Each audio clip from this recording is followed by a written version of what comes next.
Les Lions de l'Atlas ont honoré les Africains et les Arabes. Les choix tactiques du sélectionneur national Walid Regragui et performances des joueurs, dont notamment le gardien Yassine Bounou. Les données montrent que la sélection marocaine est l'une des équipes les plus puissantes du tournoi. Écoutons l'analyse de Nassim Elkarf, journaliste à SNRT News.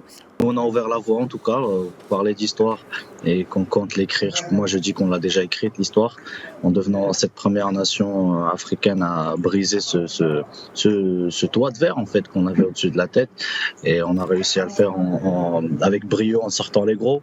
Walid le répète souvent, on n'a pas eu un parcours le plus facile. Je pense que sur les demi-finalistes, tous les demi-finalistes avec la Croatie, on a eu les plus gros à jouer. On a eu les parcours les plus difficiles, déjà en sortant d'un groupe très très compliqué. On tombe nez à nez avec l'Espagne, l'une des plus belles équipes du monde et les plus rodées.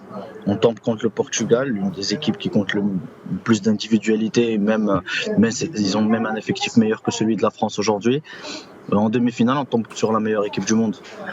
Faudra jouer cette équipe avec beaucoup de respect, beaucoup de précautions. Comme a dit aussi Mustapha, niveau individualité, on y est presque, à part Kylian qui se détache, peut-être Ousmane Dembélé qui fait une de ses plus belles saisons, et leur buteur historique qui est Giroud, on l'oublie souvent, mais il est très dangereux, il est très en confiance lors de cette Coupe du Monde. Le reste, ça se voit un peu, on peut espérer. J'irais toujours dire créer la surprise, mais là, ça sera plus une surprise, ça sera une confirmation.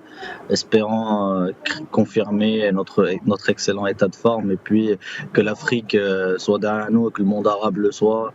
Il n'y a pas que ces deux, que le monde arabe et l'Afrique qui est derrière. Il y a beaucoup de pays européens aussi qui espèrent nous voir faire déchanter la France, parce qu'il n'y a pas eu une nation européenne qui a réussi à faire le doublé, 2 années de Coupe du Monde de suite.